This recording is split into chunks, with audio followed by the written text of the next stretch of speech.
আজকে চলে এসেছি আমার ছাদ বাগানের আরেকটা পার্ট দেখানোর জন্য। এই দেখো ওখানে অবধি শেষ করেছিলাম, এরপরে দেখাচ্ছি এই বেগুন গাছ। তো দেখেছো এই যে এটা একটা বারোমাসি মালটা।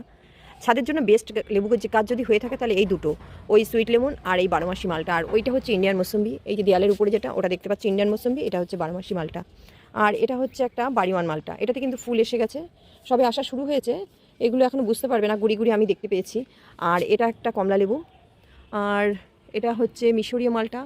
এটা ছাতকি কমলা, গ্যালোবার ফুল এসেছিলো, এই দুটো গাছে গ্যালোবার ফুল এসেছিলো, ঝরে গেছে, গ্যালোবারই কিনেছি। আর এই তো বেগুন গাছ, বেগুন গাছের গোড়ায় দেখো আমি কী পদ্ধতিতে খাবার দিয়েছি। সবজির খোসা দিয়েছি, তার মধ্যে এক মুঠো ভার্মি কম্পোস্ট দিয়েছি, তার মধ্যে খোল দিয়ে দিয়েছি, উপর থেকে জল দিই, তলা থেকে একদম নিচে ফুটো আছে। এবার তলা দিয়ে যে জলটা আসে অনবরত বেগুন গাছে খাবার পায়। আর এই বেগুনের জাতটা দেখিয়ে দিই, এই যে এই বেগুন এই 3 থেকে 4 আঙুল করে হয়। তবে বেগুনটা কিন্তু একটু ঝরে না, মানে যে কটা ফুল আসে বেগুন সব কটাতেই দাঁড়িয়ে যায়। আর এদিকে হাফ ড্রামের মধ্যে ড্রাগন ফ্রুট লাগিয়েছি, ড্রাগন ফ্রুট এই দেখো বাইরে বেরিয়ে গেছে দেয়ালের বাইরে, আর একই পদ্ধতিতে বেরিয়েছে। আর এদিকে দেখো এটা এই যে রড দিয়ে দিয়েছি, এর সঙ্গে উপরে উঠে উপরে এরকম হয়ে গেছে, উপরে আরও বড় ছিল কেটে ফেলেছি। আর এই যে গোড়ায় দেখতেই পাচ্ছ কালমেঘ গাছ লাগিয়েছি, আমার তো আবার সব কিছু লাগে। কালমেঘটা একটু ওষুধি গাছ ছাদে রাখা ভালো, জানো তো।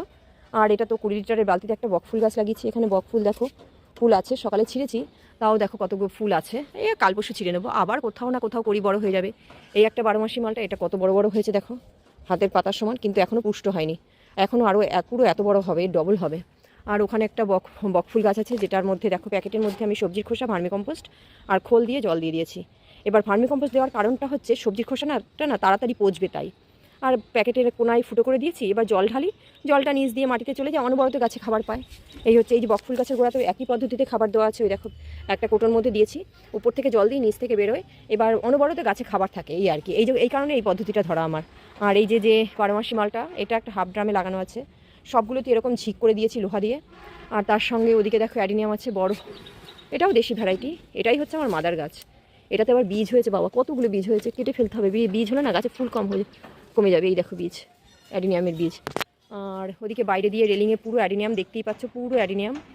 আর এদিকে ড্রাগন ফ্রুট হাফ ড্রামে আবার একটা আছে, এই যে পুরো উপরে উঠে গেছে, উপরে সব গাছই অনেকটা করে কেটে দিয়েছি। এখানে একটা লেবু গাছ, আর লেবু গাছ ওইটা হচ্ছে চাইনিজ কমলা বলে কিনেছি, এখনও জানি না ওটাই ফুল আসেনি, বলতে পারবো না। এটাও একটা কমলা বলে কিনেছি, দেখা যাক কী হয়। এটা ব্যানানা ম্যাঙ্গো বলে কিনেছি, দেখা যাক, কিনে বসিয়ে রেখেছি। এবার এই আর কি, দেখা যাক কী হয়। এই যে একটা সাইড আমার দেখানো হয়ে গেল, এটা একটা সুইট লেমন গাছ, এখানে একটা তাইওয়ান পেয়ারা আছে। এই দেখো এই মাথা থেকে শুরু করেছিলাম কালকে, স্পাইডার প্ল্যান্ট থেকে শুরু করে পুরো ঘুরে চলে এসেছি এই অবধি। কালকে দেখাবো তোমাদের পরের ভিডিওতে, এই যে এই রোটা দেখাবো, এই রোটা দেখিয়ে দেবো। আজ এই অবধি, ভিডিওটা ভালো লাগলে প্লিজ লাইক কমেন্ট করে দিও, আর শেয়ার করো অবশ্যই কিন্তু। আর চ্যানেলটাকে সাবস্ক্রাইব করে আমার পাশে থেকো, আমি অবশ্যই সবার পাশে থাকবো।